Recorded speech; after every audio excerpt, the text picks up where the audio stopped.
All right, Pete, talk about the big deal first, that being the Caden Price acquisition for your group and what you liked about the player and, of course, the cost that went along with it. Well, obviously, I had him at the World Juniors. I've known Price as a player for a long time. I think he's a really good add for our team.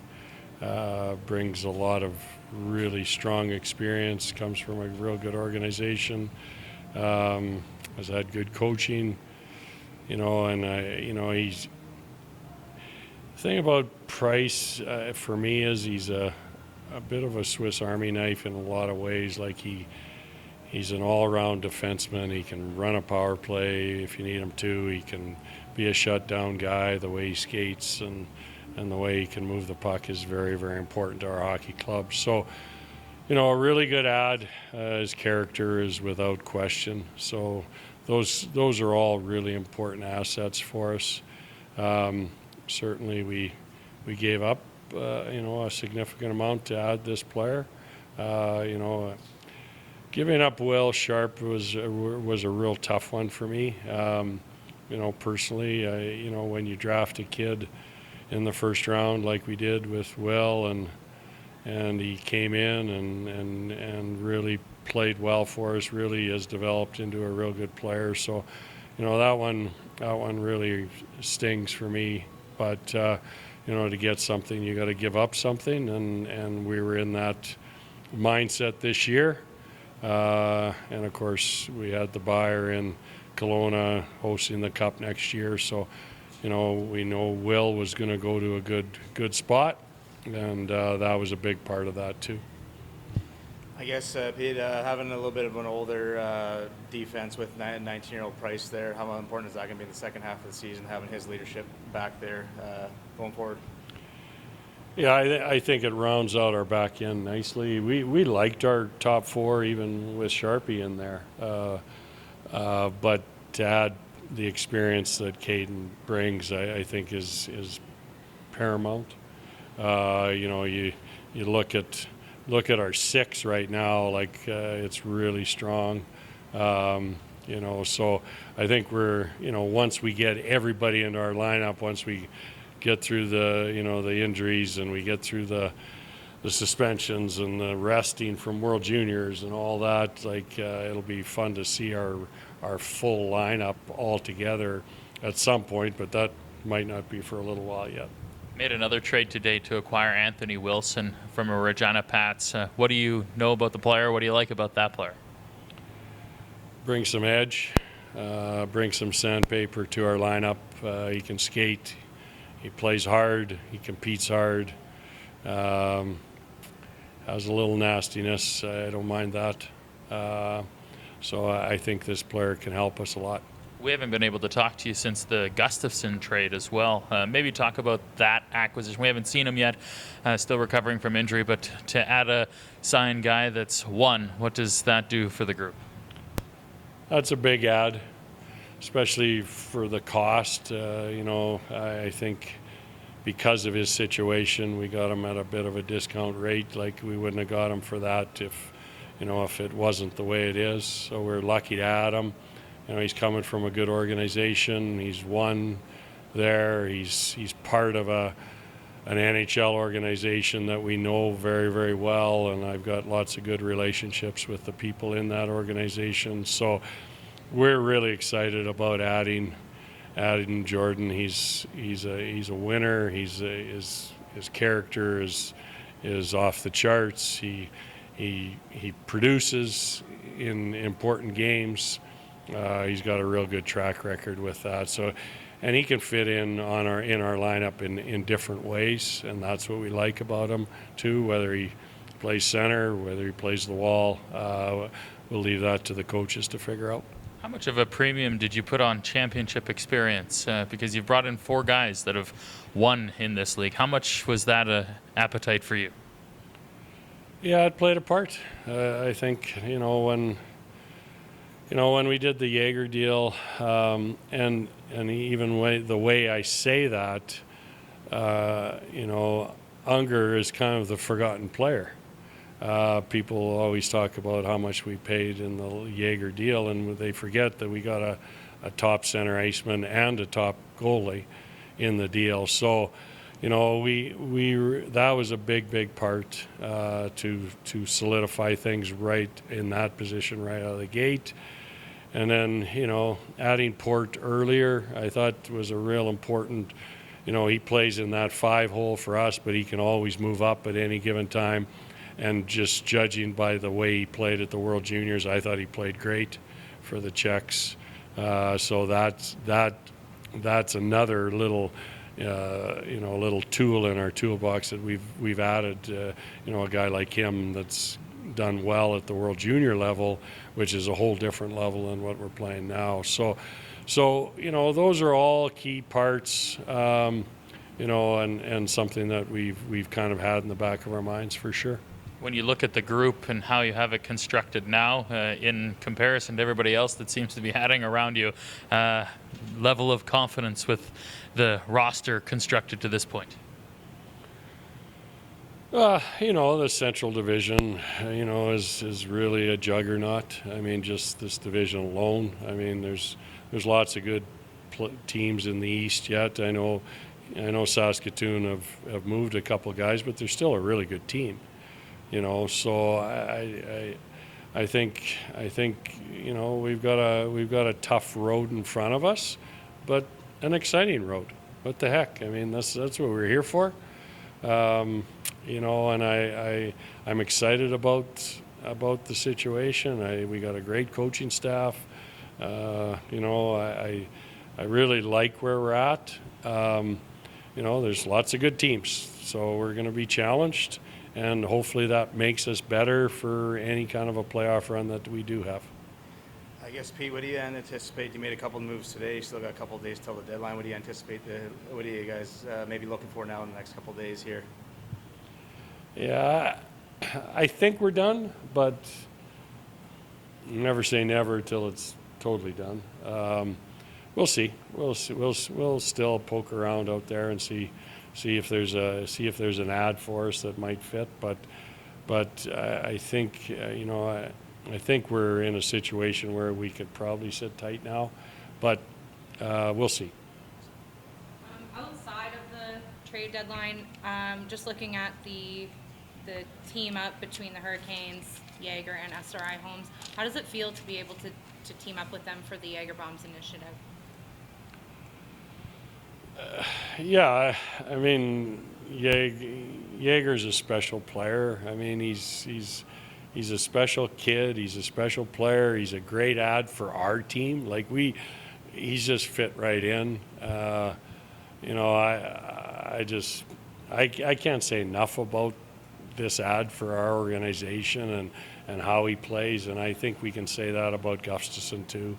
You know, there's a group of guys that and there's a group of, you know, now we got 3 guys that actually played U18 together in Saskatoon with Chadwick and Price, and Jagger played together with the Contacts.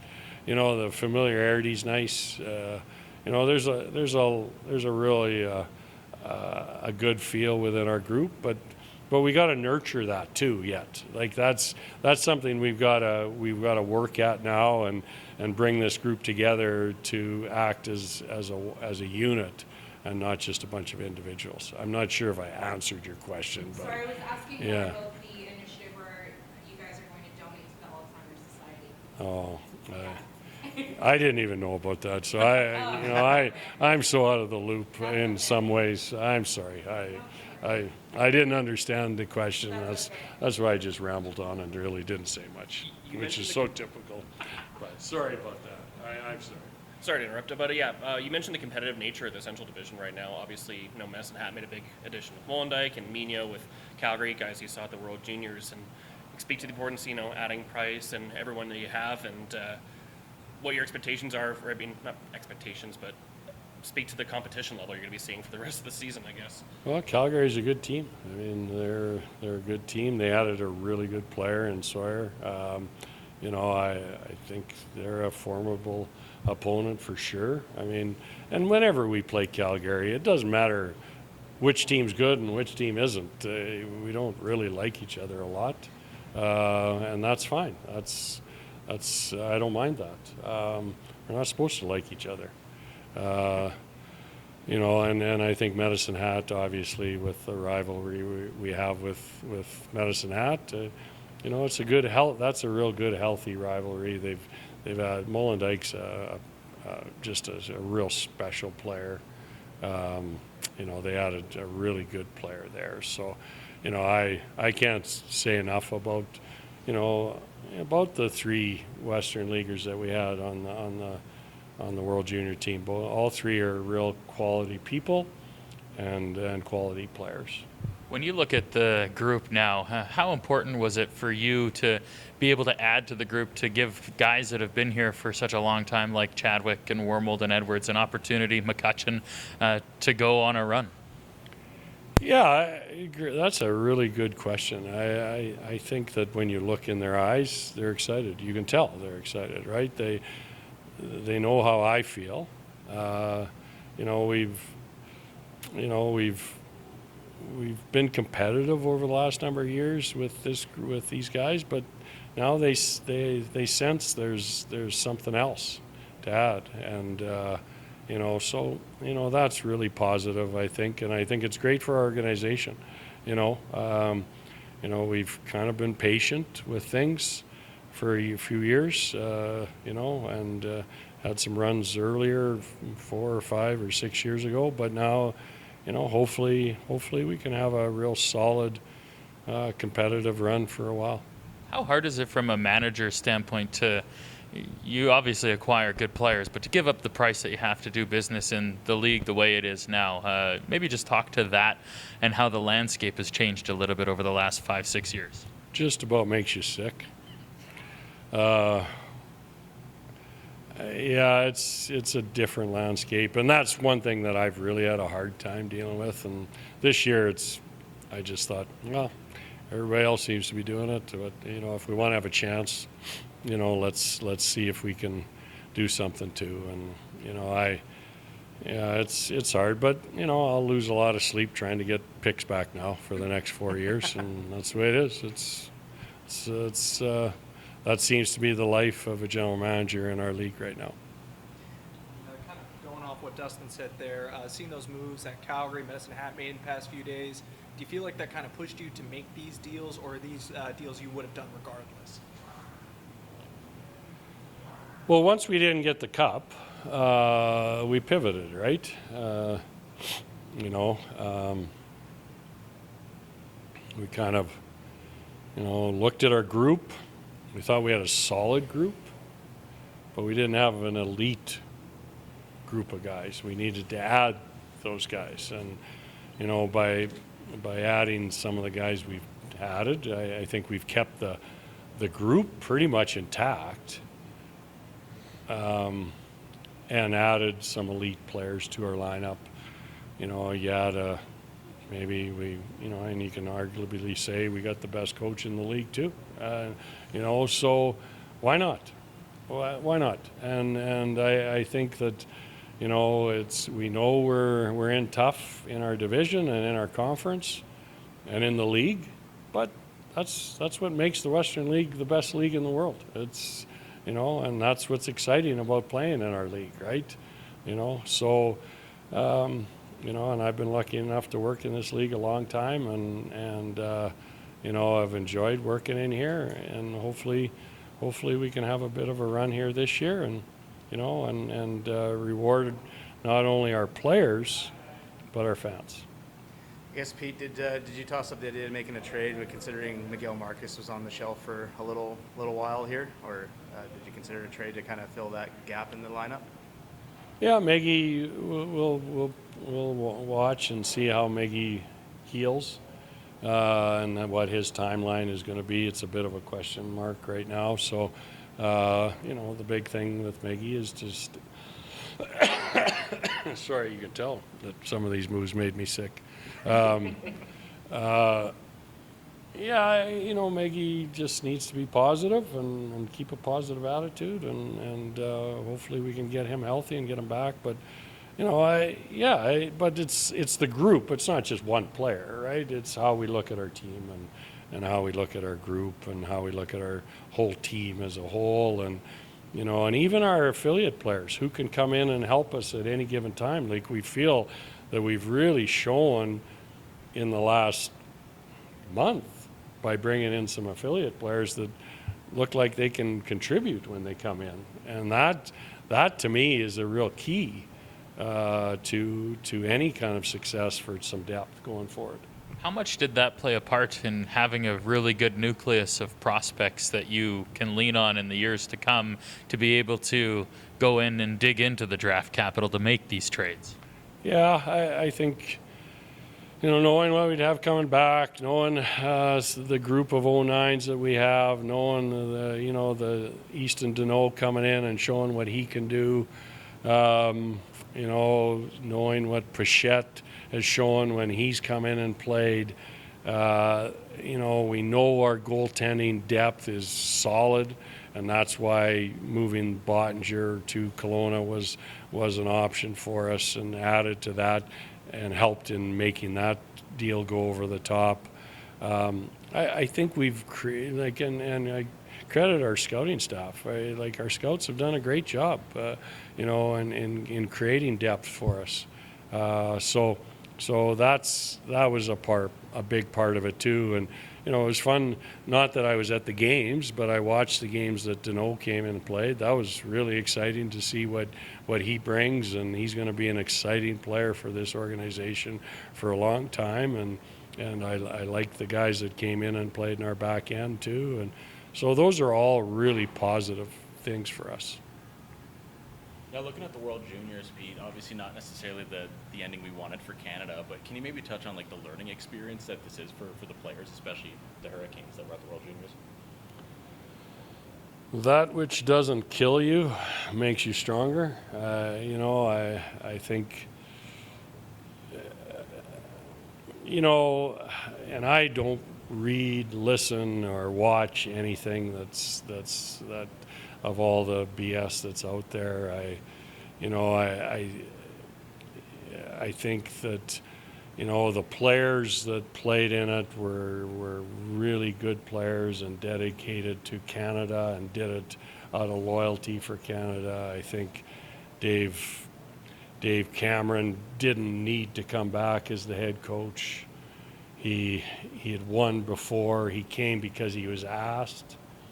And he did it out of loyalty for Canada. And, the experience on the ice is one thing. It's great.